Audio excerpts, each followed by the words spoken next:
Hey guys, we've got another project in the shop here. As you can see, this is a 1993 Mustang. It's got a Dart motor in it, and it's a project that the customer's been working on for about 3 years now.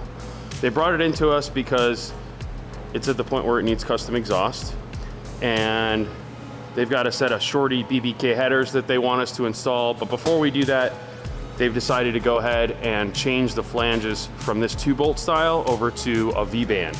So we're gonna V-band these flanges, make sure everything works with the steering, of course, and then get right on to doing a full custom exhaust for him.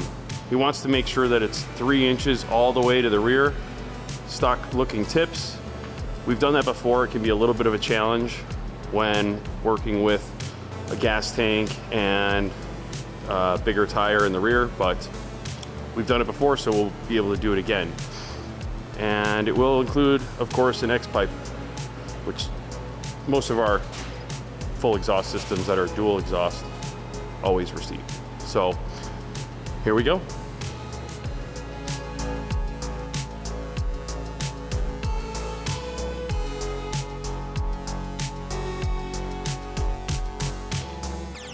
All right, so we're still in the process of trying to make the driver's side manifold fit within the spaces that we have, but I thought removing the hardware for the actual steering shaft would give us enough room to wiggle it out, but it turns out that the spline that it actually goes onto is quite long, which means we're left with only 2 not so fun solutions, which is we're gonna either lower the rack off the subframe or we're gonna take the steering wheel out of the car. So I'm gonna figure out which one's easier and then we'll see what happens.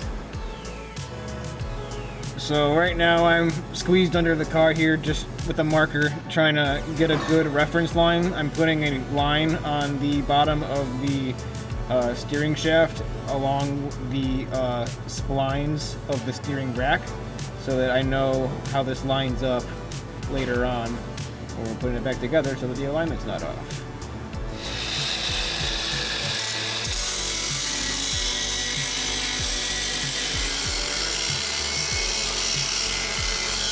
All right, so for easier fit up and because the customer wants it implemented into his exhaust, we cut off the original flanges that were welded onto this pair of manifolds so that we can convert it to a V-band later on.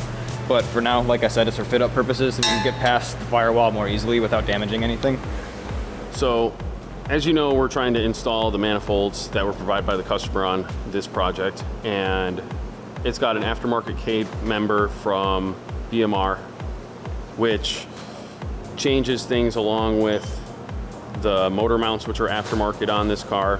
There's a lot of variables in the aftermarket, as you know, if you've installed parts for your own car, and not everything is cross-compatible with each other.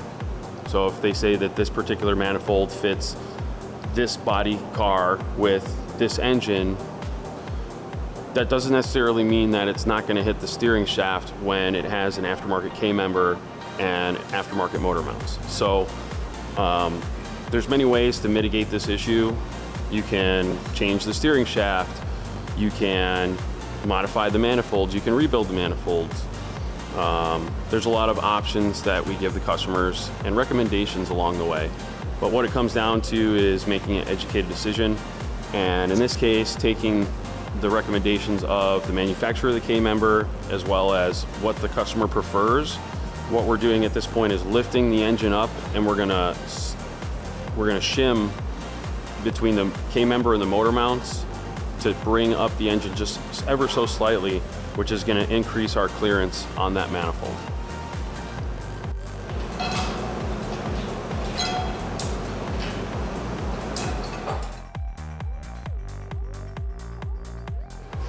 This is a mini mill that we have and we use for doing precision removal of material.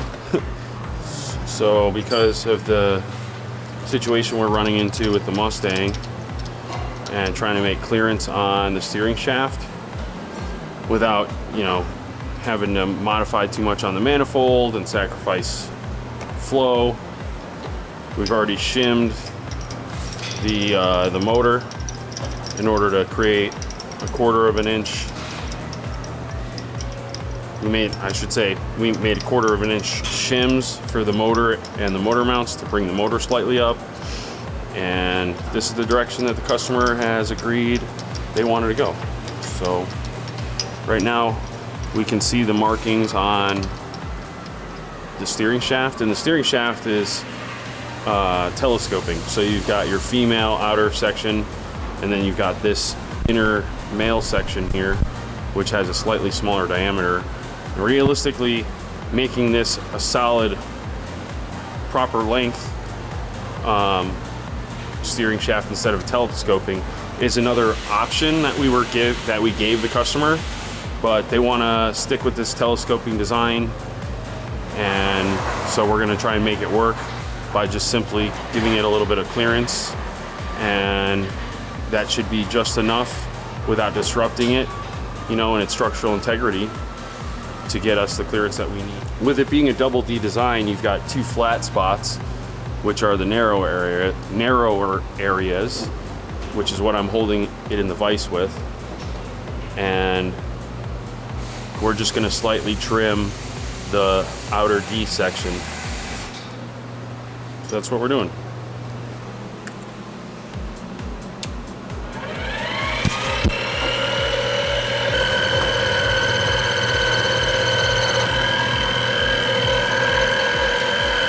All right, so right now we got V-bands on the car tacked onto the manifolds, and now I'm building the pipes that are coming off of it. So right now,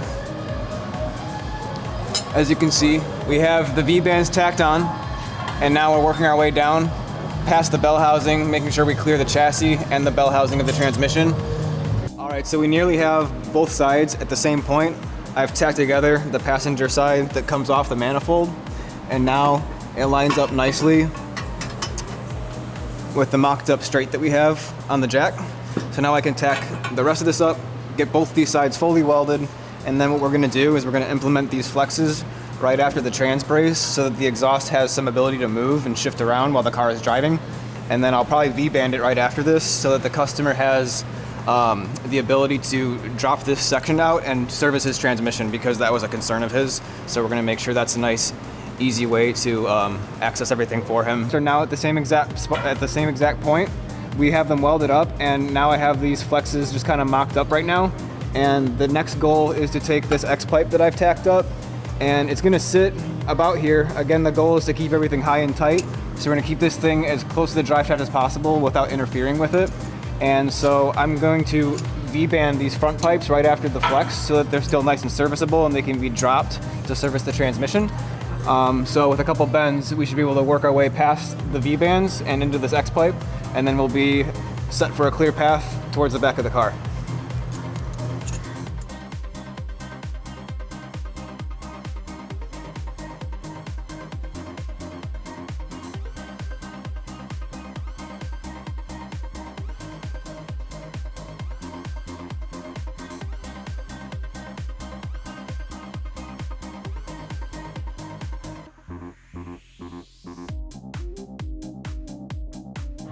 All right, so our X pipe is nearly complete now, and everything is nice, even and square, as demonstrated by the fact that it's standing up right here next to me.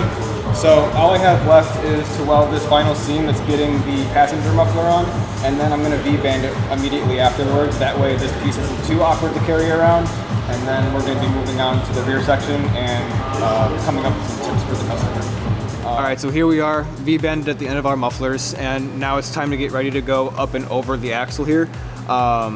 However, our customer wants these BMR torque box reinforcement brackets put in, and they're going to be installed on the outside of the control arms here, and they're going to hug the frame with about a 1-inch diameter tube that's going to be on the inside of it, and there's going to be plating around here as well. So we need to make sure that we get these installed so that we're not running into any clearance issues or anything like that.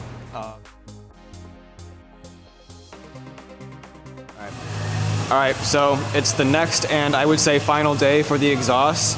Right now we have Rob installing these braces as we speak, and I am working my way around him.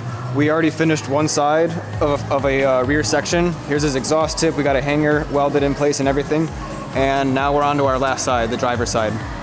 So as he slowly installs this other side, I can make sure that we have enough clearance to clear the brace, and then we can make our way down and meet the tip that we have coming out the car. So next time you see me, we'll have a finished exhaust.